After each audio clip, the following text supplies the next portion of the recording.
Avant de commencer cet épisode, je voulais vous parler de Level 8. Level 8, c'est quoi? Tout d'abord, le sponsor de cet épisode et aussi notre allié pour nos voyages. Vous cherchez une valise pour vos prochaines vacances? On ne peut que vous recommander cette marque. Testée et approuvée chez les parents voyageurs, elle coche vraiment toutes les cases. Robuste, maniable, ergonomique et ultra silencieuse. Sa poignée extra large est un vrai plus. Confortable pour les adultes et tellement pratique que même les enfants peuvent la pousser avec facilité. Level 8, c'est la valise qu'on garde pour longtemps et qu'on remarque tout de suite sur le tapis de l'aéroport. Rendez-vous sur leur site level8cases.com ou retrouvez le lien directement dans l'article de l'épisode. Bonjour et bienvenue sur le podcast de Parents Voyageurs. Je suis Émilie, passionnée de voyages, de rencontres et de découvertes. Dans ce podcast, je donne la parole à des familles voyageurs, qu'ils soient expatriés, nomades, tour-du-mondistes ou simples touristes. Nous explorons ensemble les différentes facettes du voyage en famille. Le podcast est disponible partout, sur le blog bien sûr, sur votre plateforme d'écoute préférée et sur la web radio Allô la planète. Alors détendez-vous, embarquement immédiat pour un nouvel épisode.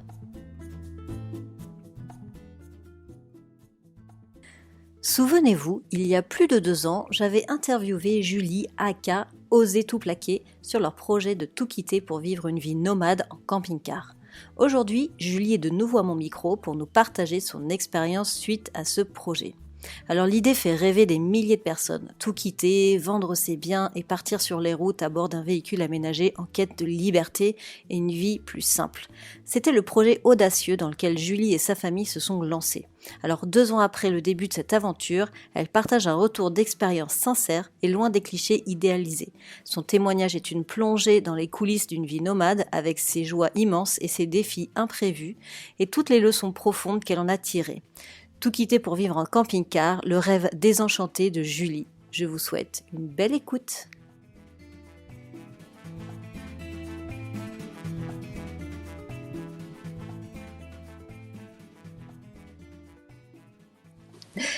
Salut Julie, écoute, je suis heureuse de t'accueillir pour ce nouvel épisode de podcast et t'accueillir une deuxième fois pour connaître la suite de votre aventure. Je suis ravie de t'accueillir aujourd'hui.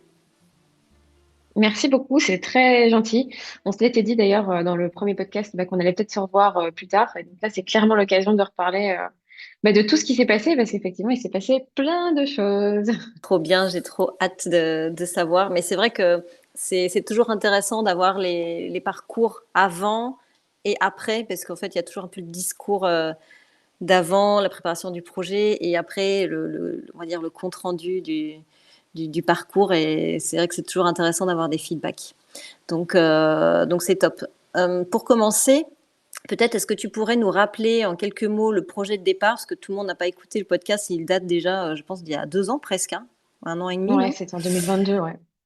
Donc oui, donc même plus. Donc est-ce que peut-être tu pourrais résumer le projet de départ pour qu'on remette un peu tout le monde au même niveau d'information? Oui. Donc nous, on était expatriés en Côte d'Ivoire et on avait décidé de tout plaquer un peu à la naissance de notre fils. Ça avait été un peu, je pense, le déclencheur, tu vois, le déclic qui nous a vraiment poussé à se dire, OK, on a envie d'autre chose, on a envie d'une autre vie, profiter de notre famille, plus de liberté, on était sédentaires avec un CDI, tu vois, donc on avait vraiment envie de retrouver un élan beaucoup plus à nous, vivre à notre rythme, en simplicité. Et donc on a tout quitté un peu du jour au lendemain sans plan B. Vraiment, il y avait qu'un plan A, c'était vivre en camping-car, se reconvertir, vivre évidemment sur nos économies à l'époque. Et voilà, ça c'était le plan. Donc pas trop de plans au départ, mais on est un peu comme ça, donc c'était ça l'idée de base. Voilà. Et d'ailleurs, tu sais que ce truc, il m'est resté, et d'ailleurs, il reste encore aujourd'hui. Quand je t'avais interviewé et que je t'avais dit, mais c'est quoi ton plan B? Et tu m'avais dit, en fait, j'ai pas de plan B. J'ai pas d'espace dans ma tête pour penser à un plan B. On se focus sur le plan A et on verra au moment voulu. Et tu sais que ça m'est resté. Et ça reste aussi ma ligne de conduite. Tu vois, là, à Maurice, on est dans le plan A qui est un peu, tu vois, genre, un peu comme ça. Et en fait, Ouais. tout le monde me disait, ben, vous allez faire quoi en plan B? Et en fait, on disait toujours, ben, il n'y a pas de plan B en fait. Pour l'instant, c'est le plan A. Tant qu'il n'est pas échoué jusqu'au bout, on reste sur le plan A. Et c'est resté, c'est un truc de dingue. Donc voilà, je voulais faire une petite parenthèse sur ça Ben, et c'était cool. Parenthèse aussi pour moi, j'avais été très surprise de cette question parce que je réalisais qu'on n'avait pas de plan B, tu vois. Donc, je pense que on était toutes les deux un peu surprises par cette question finalement. Dans mes souvenirs, quand vous êtes partis, on avait fait le podcast, vous déménagiez de Côte d'Ivoire et vous partiez, vous retourniez en Belgique. Dans mes souvenirs, vous avez mis beaucoup de temps pour partir et quitter la Belgique. Enfin, je ne sais pas si c'est juste dans mon esprit, mais voilà, j'avais l'impression que ça avait duré du temps entre le moment où bah, vous avez quitté la Côte d'Ivoire et le moment où vous êtes réellement parti avec votre camping-car. Ouais, effectivement, c'est vrai parce qu'on avait décidé en octobre qu'on allait partir et on a quitté vraiment le pays en juillet. Donc là, c'était la préparation, c'était un truc qui était prévu. Mais ensuite, on s'était dit qu'on allait partir tout de suite et on avait choisi un camping-car d'ailleurs qu'on l'avait déjà acheté. On avait fait un aller-retour en Europe parce qu'on avait vu un camping-car qui nous plaisait. On l'avait directement acheté vraiment sur un coup de cœur et tout. Et on s'était dit, bah, en fait, on va en prendre un qui est déjà clé en main pour partir direct avec. Sauf que en arrivant, il était quand même, c'était un vieux camping-car, il était un peu dans son jus et on s'est pas projeté, tu vois, et on s'est dit, oh, ce serait quand même vachement mieux de le rénover. Et donc en fait, on a fait des rénovations qui ont été plus longues parce que bah, mon mari David, il faisait tout lui-même, tu vois. Et donc finalement, on est parti que en décembre, fin décembre. Après, effectivement, ça demande aussi de la préparation, s'approprier aussi le véhicule, j'imagine, l'équiper aussi pour partir. Ben déjà on a atterri, on a eu besoin de 2 semaines pour faire la transition, tu vois. Ensuite, se dire bah ok, on avait envie de se lancer dans ce projet, donc de faire les rénovations. Et après, bah il fallait aussi, et ça on le savait, mais on l'avait appris tardivement, qu'il fallait qu'on passe le permis poids lourd. Donc ça aussi, tu vois, ça a pris du temps et enfin voilà, donc on a eu plein de d'aléas, de surprises, de changements de plan. Donc c'est le principe d'avoir qu'un plan A. Et qui ont fait que voilà, c'est vrai que ça nous a un peu retardé au départ, mais après, une fois qu'on était parti, on était en mode à fond la caisse, quoi. Trop content. Alors du coup, ça y est, votre véhicule est prêt. Vous quittez la Belgique, donc en décembre. Quel était finalement le plan à ce moment-là, l'itinéraire? Qu'est-ce que vous étiez fixé comme objectif de destination ou autre? Alors, on a eu de nouveau une petite surprise un peu avant de partir. Mon conjoint a reçu une proposition d'emploi en Côte d'Ivoire sur une période de 2 mois. Et évidemment, ben, ça faisait déjà plusieurs mois qu'on était sur nos économies, qu'on n'avait pas forcément brayé sur une reconversion, etc. Donc, c'était tentant de se dire, bah, OK, on va pas refuser cette opportunité-là. Et donc, il est parti 2 mois en Côte d'Ivoire. Il devait partir début janvier. Et nous, on partait fin décembre. C'était juste après, quoi. Et en fait, la question s'est posée pour moi de est-ce qu'on reporte encore le voyage ou est-ce qu'on part quand même? Sauf que, bah, non, j'avais vraiment envie de partir et je me suis dit, bah, qu'à cela ne tienne, c'est quand même pas ça qui va m'arrêter. Je vais partir toute seule avec, pour rappel quand même, le bébé de 18 mois, le chien et les 2 chats. Et donc, le C'est plan au vrai. moment où on part, ouais, le plan au moment où on part, c'est que mon mari puisse au moins venir avec moi et me déposer au Portugal. Là où j'avais vu qu'il y avait un rassemblement de voyageurs, où je pouvais me poser tranquille, au moins pour quelques semaines. Et ensuite, le plan était de remonter moi seule jusque là où je pouvais. Alors, soit je rentrais en Belgique, soit j'allais dans le sud de la France. Je me suis arrêtée au sud de la France. Et après, il me rejoignait et on reprenait la route. Ça, c'était le plan dans le plan. Le plan dans le plan, ouais, c'est ça.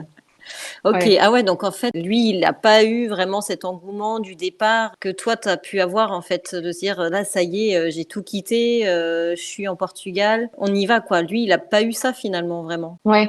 Mais je pense aussi que le gros ras-le-bol qui a fait on est parti, c'est principalement aussi parce que moi, j'en avais fort marre, lui beaucoup moins. Et donc, le fait qu'on lui propose une alternative, une option pour 2 mois, rentrer des sous et retourner un peu en Côte d'Ivoire, ben, ça l'a botté. Et j'avais pas envie de le priver de ça non plus.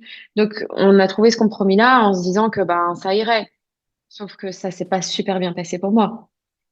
Ouais, donc raconte, t'arrives au Portugal dans cet espace de covoyageur là, Ouais. c'est comment en fait là-bas? En fait, c'est une association qui loue des espaces pour se garer, quoi, tu vois. Et donc, il y avait un rassemblement de voyageurs ils appelaient ça une tribu éphémère. Et donc, on était avec plein de gens de plein d'horizons différents et tout. C'était assez cool, des nomades au long terme et tout. Et donc, on était posé là, c'est bien parce qu'il y avait aussi des installations, il y avait des trucs, il y avait d'autres enfants. Donc, j'ai rencontré des gens. C'était vraiment top. À ce moment-là, j'ai trouvé que c'était une riche expérience. On vivait une vie assez cool, assez simple et tout, mais évidemment, je bougeais pas. Et puis, tout le monde a commencé à un peu partir et tout. Et bon, ben, il a fallu bouger, tu vois. Et j'allais pas rester seule sur ce camp-là. Et donc, bah, j'ai pris la route et là, ça a été un peu la descente aux enfers parce que seule, parce que la responsabilité d'un enfant, parce que il faut enchaîner la route, qu'on avait un véhicule qui était très ancien, donc qui ne roulait pas vite, qui a aussi à un moment montré ses limites. Et voilà, donc j'ai péniblement remonté en un mois jusqu'au sud de la France, mais j'étais vraiment dans un état déplorable à la fin, quoi. Ouais, c'était compliqué. Donc, du coup, tu étais à ce camp de village et en fait, l'objectif, c'était de rejoindre en fait le sud de la France pour que ton mari te rejoigne à une date précise. En fait, tu avais, Ouais. cette deadline quelque part pour remonter. C'était pas je reprends la route, je change de camp pour pouvoir visiter et me poser ailleurs et rencontrer d'autres gens. En fait, c'était parti pour pouvoir rejoindre ton mari, en fait. Oui, et que la famille puisse potentiellement venir aussi. J'avais besoin de retrouver du soutien. Mais sur ce mois-là, j'ai passé une semaine sans parler à un adulte, par exemple. Tu vois, c'est bête, mais Hmm. psychologiquement, c'est chaud. Et puis là, les 2 semaines avant d'arriver, j'ai rencontré des pannes. Et là, c'est là où tout s'est intensifié parce que ben, je me suis retrouvée à un moment sur un parking en Espagne à pas pouvoir remonter mon marchepied parce que j'avais une panne électrique tout d'un côté. Les toilettes sèches fuyaient complètement, donc je me retrouvais à faire pipi dans un seau. J'étais coincée sur mon parking avec mon fils et en fait, la superbe vie qu'on s'était imaginée et qu'on avait idéalisée, ben, tout d'un coup, j'avais l'impression d'être plutôt genre plus punk à chien que nomade bohème, tu vois. Puis j'ai tout eu et j'étais novice, tu vois, genre je savais pas moi que quand tu vis en camping-car, tu dois regarder les vents, par exemple. J'ai été me foutre en bord de mer, je trouvais ça cool, sauf que pendant la nuit, ben t'as des vents à 90 km/h qui se sont levés, ça a commencé à faire tanguer tout le bazar, j'ai pris peur, il a fallu que je bouge, ou alors la police qui vient qui te déloge. Quand t'es à plusieurs, enfin à deux, tu peux gérer. Mais c'est vrai que seul, ça m'a abîmée, quoi. Hmm. Vraiment. J'étais HS après ça. Tu dois te gérer toi, gérer le véhicule, gérer ton fils. C'est quand même beaucoup quand même pour un début de vie nomade, quoi. Comment tu avais préparé ton retour, ton itinéraire? Tu t'étais marqué, tu t'étais donné des stops en disant bah, tiens, je m'arrête là, je m'arrête là, je m'arrête là, ou tu t'arrêtais au feeling? Je m'arrêtais au feeling et dès que mon fils faisait sa sieste, je roulais. Tu vois, j'essayais de gagner du temps comme ça. Mais j'étais pas très rapide, hein, parce qu'on avait un véhicule qui avait 30 ans. Donc, c'était en vitesse de pointe, on allait à 90, mais c'était la vitesse de pointe, quoi. Donc, ouais, non, je faisais 200 kilomètres par jour environ. J'essayais de. Mais c'était épuisant, épuisant. Bah, en fait, déjà, quand tu enquilles les kilomètres à deux, tu sais, à te relayer, c'est long, mais alors toute seule. Et puis en plus, quand tu fais des pauses pour faire, il faut que faut que tu fasses à manger pour ton fils, que tu joues avec ton fils. En fait, tu es sans cesse dans la sollicitation, en fait. C'est ça. Et dans l'anticipation de c'est quoi l'étape d'après, on va où est-ce qu'on dort, ah, il faut faire des courses, ah, maintenant il faut remplir l'eau, il faut remplir le carburant. Et en fait, tu es dans du multitâche constant avec un cerveau et un système nerveux qui est tout le temps à 100%, Hmm. quoi. Et ça a duré combien de temps, là, cette remontée descente aux enfers? Un mois et une semaine, exactement. Ok. Tu rentres dans un objectif de rejoindre ton mari, mais tu es dans quel état d'esprit à ce moment-là? Est-ce que tu veux continuer le projet? Est-ce que tu veux juste faire une pause? Bah, à ce moment-là, donc moi j'arrive dans le sud de la France, j'ai ma belle-mère qui me rejoint, donc déjà ça me fait un peu respirer. Et mon mari revient et je suis dans l'état d'esprit de tout va s'arranger en fait. Puisque je suis seule, c'est compliqué, mais dès qu'il va revenir, il va pouvoir réparer le truc qui marche plus très bien, le machin, la panne électrique, puisque bah, du coup après j'avais plus d'eau, j'avais toute une partie du camion qui était vraiment sans électricité. Et donc mon avis, enfin j'étais persuadée que quand il allait rentrer, genre tout allait s'arranger quoi. Donc il est rentré, évidemment il a pris le relais sur tout ce qu'il fallait, etc. Et en fait, avant le voyage, on avait calé de nouveau, mais enfin, ça, c'est, je pense, des erreurs de débutants, mais on avait calé avec notre famille de se rejoindre en Crète. Et donc à ce moment-là, on est mi-mars et on avait prévu mi-mai de se rejoindre en Crète. Sur le papier, c'est facile. Enfin, on se dit, bah oui, 2 mois pour aller en Crète, ça va le faire. Sauf qu'en fait, ben, t'as un ferry. Donc déjà, tu flippes de rater ton ferry parce que le ferry, c'est déjà 1000 balles. Enfin, tu vois, je pensais pas que c'était si cher. Et puis, bah, t'as toute la route, t'as tous les inconvénients de la route et toute la charge mentale. Alors certes, moins forte que quand j'étais seule, mais qui est là quand même, et avec cette espèce de sensation de devoir courir quand même, tu vois, de profiter de rien finalement, donc d'aller très vite. Et c'était pas ce qu'on s'était dit. On s'était dit qu'on ferait du slow travel. Bah, on en était loin, tu vois, parce qu'on avait pris des engagements. Là, vous enquilliez la route, mais vous faisiez aucune visite et vous faisiez des temps de balade, de visite, ou vous étiez que en mode il faut rejoindre la crête pour être dans le timing? On était tellement crevés que, en fait, on avançait et parfois on se posait 3 jours à un endroit, mais on visitait rien. On se posait sur un terrain et on respirait, tu vois. On n'avait même pas la force ni l'énergie d'aller visiter quelque chose. Et je pense que c'est un peu le défaut de cette vie-là, c'est t'as le cadeau qui est t'as accès au monde entier, mais l'ombre aussi de ce côté-là, c'est que du coup, le terrain de jeu est grand et que tu peux vite te cramer à vouloir faire plein de trucs, alors que ben, tu peux Mm. potentiellement faire beaucoup de choses, mais tu peux pas tout faire. Tu vois. Quelque part, je pense que dans l'inconscient, tu te dis que tu n'as plus spécialement de charge mentale parce que tu n'as plus de maison, donc plus de problèmes, je sais n'importe quoi, de factures, de travaux de maison, de jardin, de je sais pas quoi, où tu dis je pars avec mon véhicule et je vais vivre ma meilleure vie. Sauf qu'en fait, en réalité, la vie en véhicule demande énormément de logistique et de charge mentale avec l'eau, l'organisation. Tu es dans un tout petit espace où tu dors le soir. Finalement, tu te retrouves dans enfin, presque pas dans une prison dorée, mais en fait, tu te retrouves en fait coincé avec des obligations que tu n'avais peut-être pas soupçonnées en fait au départ en fait.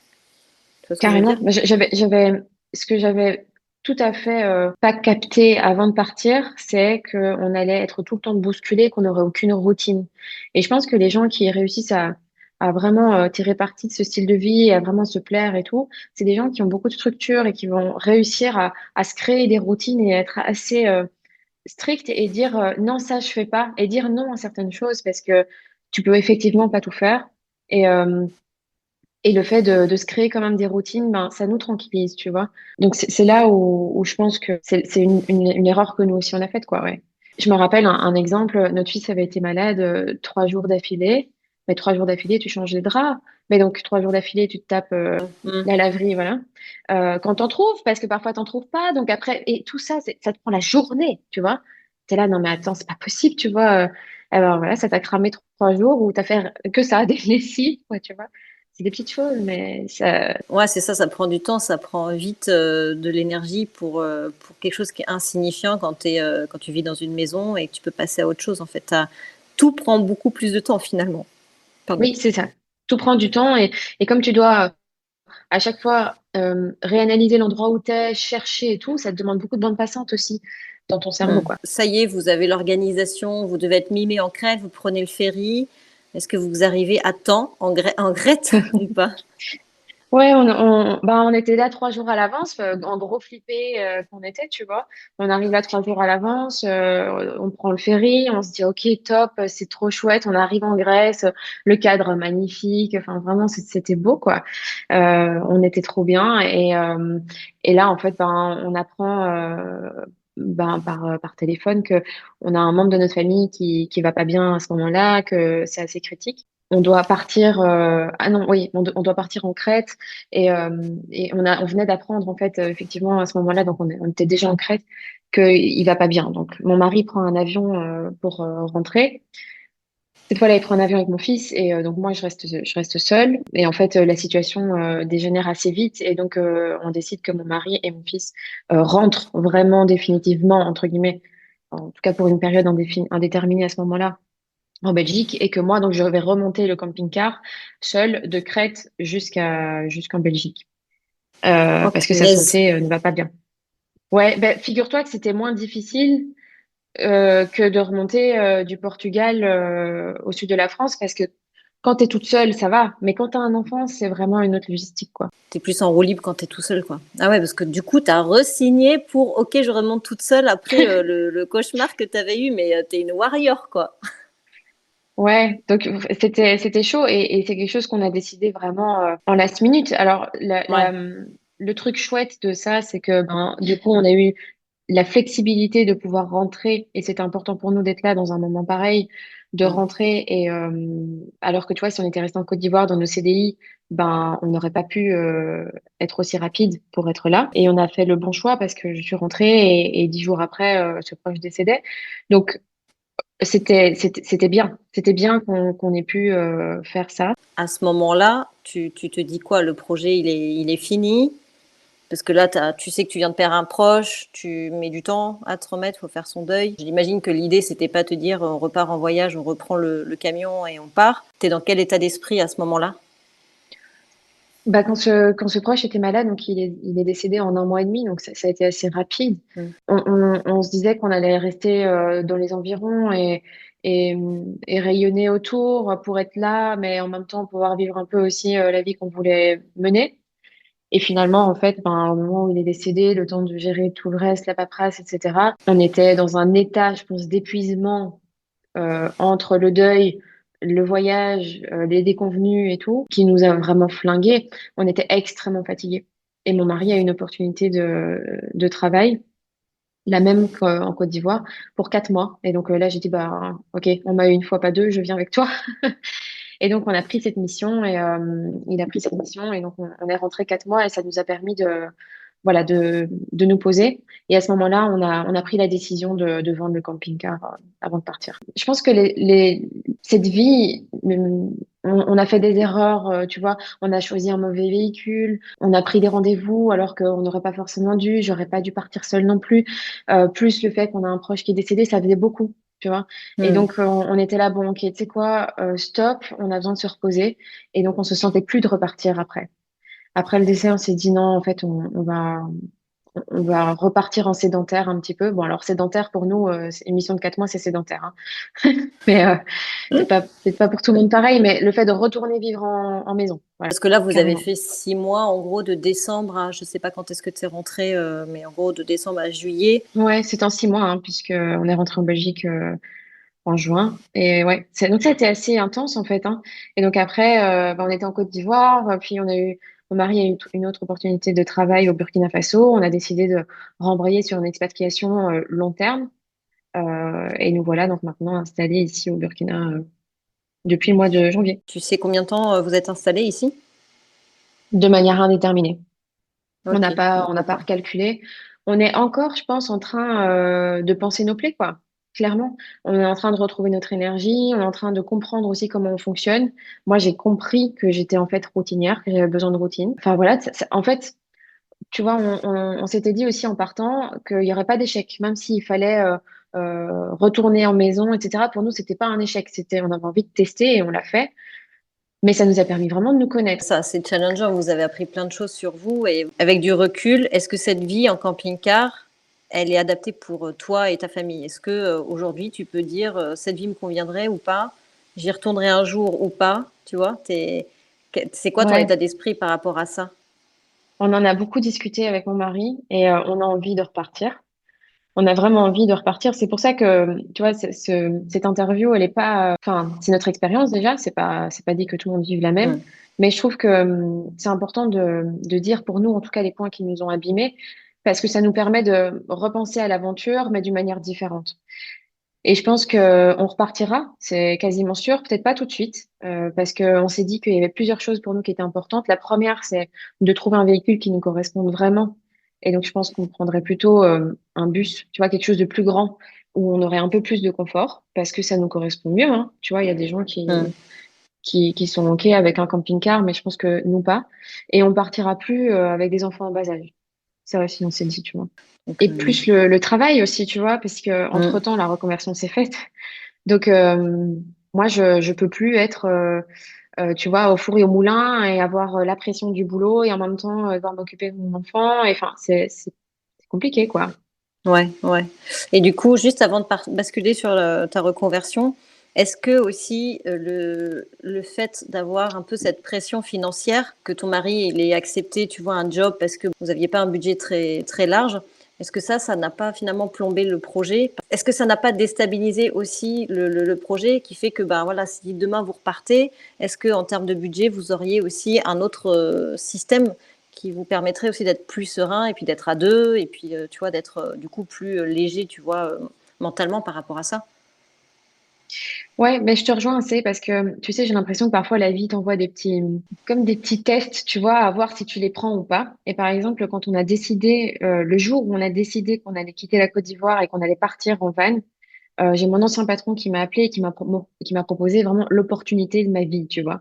Et qui m'a dit, c'est pour toi, monte une agence et tout. Enfin, vraiment, le truc. Et j'étais là, trop drôle. Et j'ai dit, mais non, je prendrai pas. Parce que j'étais tellement alignée avec ce que je voulais à ce moment-là que je savais que non, c'est un peu comme un coup de poker de la vie en mode, t'es sûr que tu veux pas? Parce que, tu vois, financièrement, c'est méga chouette et tout. Sur le papier, c'est top, tu vois. Et tu là, non, non, mais je me ferai pas avoir. Laissez tomber. Et en fait, l'opportunité que mon mari a acceptée, je pense que c'était aussi ce test-là, un peu, tu vois. Et on l'a pris, mais il y avait les finances, bien sûr, mais il y avait aussi, je pense, le fait que lui, la Côte d'Ivoire lui manquait. Mais effectivement, on n'aurait pas pris cette opportunité-là. Je pense que le voyage aurait été très différent, vraiment. Et je pense que en acceptant cette opportunité, on l'a pas vécu à 100% comme on aurait dû. On aurait dû rester sur notre plan A en mode, on a dit qu'on partait, non, on revient pas en arrière et on y va, tu vois. Donc moi, je l'ai fait, mais mon mari, il s'est dit, ouais, bon, il avait d'autres choses qui l'appelaient, tu vois.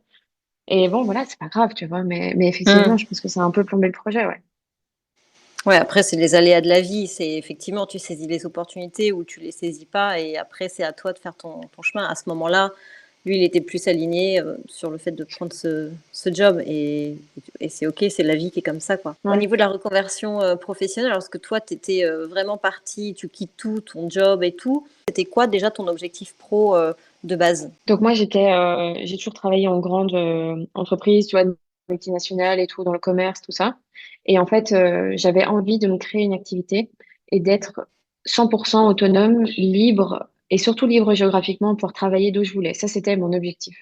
Mais je suis partie de Côte d'Ivoire, je n'avais pas d'idée de ce que j'allais faire. J'ai pris une formation en montage vidéo et j'ai commencé par là, quoi, tu vois, en mode, bon, ben, faut bien commencer quelque part. Et je m'étais dit, ben, le jour où on n'a plus d'économie, moi, j'ai pas de problème à me dire, ben, je vais aller travailler dans un supermarché et pour rentrer des sous. Enfin, j'avais pas d'ego par rapport à ça, tu vois. Mais j'avais pas prévu non plus de travailler sur la route, vraiment, parce que ben, on avait un enfant, donc c'était pas si évident et que j'avais pas envie d'être attachée à un lieu. Mais si voilà, vraiment il aurait fallu, ben, on l'aurait fait, tu vois. Donc ça, c'était un peu l'idée de base. Tu fais ta première formation de montage vidéo. Comment tu trouves le temps, clairement, pour faire ta formation, essayer d'en développer un projet pro derrière, tout en ayant en fait bah, ton fils à gérer, ton mari qui est pas là. Comment t'as géré tout ça? C'était une organisation militaire, c'est-à-dire que je me levais en même temps que mon fils. Euh, je passais la journée avec lui, je m'occupais de lui, puis il faisait sa sieste 2 heures, 2 heures et demie. Alors soit je roulais parce que je voulais qu'on avance et c'était des jours où voilà, il fallait avancer, mais c'était plutôt rare. Je travaillais en général sur ce temps-là. L'après-midi, on roulait encore un peu ou alors on faisait la première section de route. Et le soir, une fois qu'on était posé et que lui il dormait vers 19h30, je travaillais jusqu'à 23h minuit. Donc ça te fait quand même des journées de maboule, quoi. Ouais, et j'avais tellement besoin et envie, surtout, tu vois, c'était un feu de dingue en moi, tu vois, de me reconvertir, de monter mon activité et tout, que ça me coûtait pas d'énergie, mais Hmm. ça m'a coûté de la bande passante, hein. Ça, ça a participé, je pense, à m'épuiser, mais c'est clair qu'il y avait ça aussi, il y avait ce côté où, oui, je faisais la route seule, oui, j'avais toute la charge mentale, mais en plus de ça, je construisais mon activité de zéro, quoi, tu vois. Ouais, c'est pas simple, quoi. Donc du coup, tu as su quand tu as fait ta formation monteuse vidéo, tu savais vers quoi tu allais ou il s'est passé combien de temps entre le moment où tu as commencé cette formation et le moment où on dit OK, je lance du coup ce business-là? Franchement, je me suis pas assise un matin en me disant ah voilà aujourd'hui je vais être coach Instagram et je vais aider des entrepreneurs à trouver leurs clients. Tu vois, non. Hmm. J'ai commencé une formation en montage vidéo, puis on avait ouvert forcément pour le voyage un Instagram. Je me suis pris au jeu de l'Instagram. J'ai commencé vraiment à bien comprendre les codes. Je me suis formée en plus. Enfin voilà, et de formation en formation en formation. Donc j'ai commencé ma formation de monteuse vidéo en septembre, je crois. Donc on était en Belgique, mais voilà. On n'était pas encore parti à ce moment-là. Et après, j'ai commencé vraiment à vivre de mon activité au mois d'août. Ok, Donc il m'a fallu oui, donc quasiment ça. un an, tu vois. Ouais. Un an avec tous les aléas qui s'est passé entre deux Ouais. aussi, quoi. C'est pas un an non-stop, c'est un an avec plein d'embûches. Oui, et c'est quand on a commencé à être sédentaire que j'ai commencé vraiment à pouvoir poser une structure et tout à mon activité et où là, les choses ont décollé. Tu penses qu'il y a un lien Ouais. aussi entre le fait d'être posé et la vie nomade par rapport au lancement de l'activité? Oui, parce que moi, ça m'a permis, une fois qu'on était posé, mon fils allait à l'école, enfin à la garderie, ça m'a permis d'avoir des temps pour moi, de pouvoir avoir de vraies plages de travail et plus de grappiller quelques heures par-ci par-là, ce qui pour la charge mentale est juste l'enfer. Et donc, ça m'a vraiment permis de me structurer, en fait, carrément. Ouais, donc qu'est-ce que tu pourrais dire du coup à ces familles qui veulent partir donc en camping-car ou même sac à dos ou n'importe quel mode de transport et qui en parallèle veulent aussi développer une activité pro parce que ton expérience peut toujours être intéressante justement à partager parce que même si on est tous différents, il y a quand même toujours des points de vigilance ou un peu des tips à savoir. Qu'est-ce que tu pourrais leur dire ces personnes-là? Moi, ma sensation, c'est que si tu veux te lancer de zéro, construire une activité et vraiment vivre de ton activité aussi, et pas que ce soit un complément de salaire, il faut qu'il y en ait un des deux qui gère le reste. Il faut qu'il y en ait un qui soit sur le boulot et l'autre qui soit sur la gestion des enfants, de l'école, parce qu'on n'avait pas l'école, non, mais j'ose même pas imaginer Mmh. les gens qui ont encore l'école à la maison, les activités, tiens, on va aller faire des courses, etc., tu vois. Une partie du voyage, on s'organisait comme ça avec mon mari. Tu sais, quand on était en route vers la Crète, lui, il prenait notre fils, il allait faire des tours et tout ça, et moi, je travaillais pendant ce temps-là. Ça, c'était le mieux encore. Ça, c'est l'organisation. Et est-ce que le mieux, ce serait pas de développer son activité même avant de partir?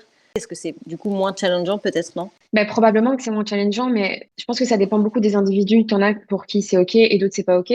Moi, si tu me laisses dans un environnement, par exemple, avec un travail, un CDI déjà installé, en mode OK, je veux partir à telle date et je vais construire mon activité.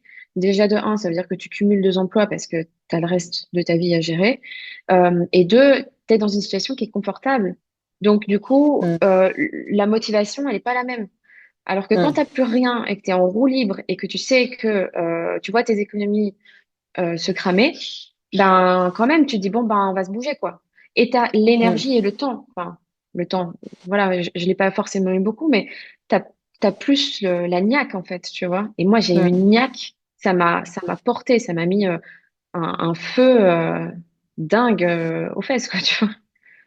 Mais c'est fou quand même en fait, d'avoir ce paradoxe entre tu as le feu en toi parce que tu veux absolument développer cette activité et à la fois tu es au bout du rouleau parce que tu es épuisé mentalement, tu es épuisé par la route, par ce mode de vie. C'est étrange en fait d'être dans les deux à la fois, quoi. Mais en fait, mais tout ça, je l'ai compris beaucoup plus tard. C'est pour ça, tu vois, je te dis, cette expérience, elle nous a vraiment permis d'apprendre à nous connaître parce que j'ai capté qu'en fait, j'étais quelqu'un de solitaire. Et donc, quand je suis dans ma bulle et que je construis mon activité, ben, ça me recharge et ça me ressource. Donc, d'un côté, j'avais toute la charge familiale, le voyage et tout ça qui me pompait beaucoup d'énergie. Et d'un autre côté, ben, c'était ma bulle. Et cette bulle que je me créais dans mon univers professionnel, c'est ce qui m'a permis de tenir, je pense, tu vois. Mm, mm. Même si ça Ouais. m'épuisait aussi d'une certaine manière, mais ça remplissait un autre vase, si tu veux. Oui, ouais, ouais, je comprends, ouais. Donc là, ça fait 8 mois que vous êtes sédentaire, vous êtes revenu à la vraie vie. Comment s'est passée la transition? Est-ce que du coup, toi, tu considères quand même que c'est un échec ou au contraire, c'est un tremplin? Là, vous êtes en mode on se restabilise pour pouvoir après partir sur d'autres projets. Comment tu le vois ça? Franchement, je le vois pas du tout comme un échec parce que on a testé plein de choses, on a fait plein de trucs. C'est aussi des super souvenirs, hein.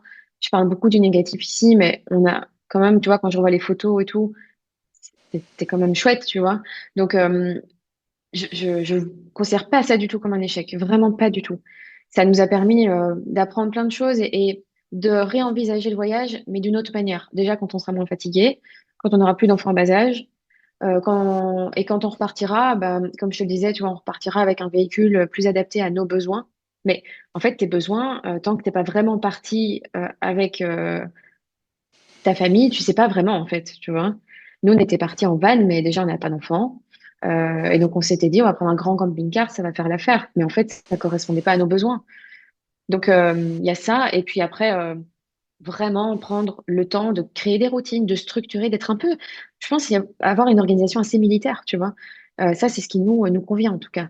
C'est de se dire, ben, Mm. OK, on part, genre, un peu genre, c'est le chaos à l'extérieur, mais à l'intérieur, il faut que ce soit hyper structuré, tu vois. Ou alors, tu vois, par exemple, dans ma vie d'aujourd'hui, c'est hyper structuré dans ma maison et tout, mais c'est plus le chaos dans mon entreprise, en mode, je change plein de trucs et je fais plein de changements et tout, mais tu peux pas aborder les changements sur tous les aspects de ta vie en même temps. Donc voilà.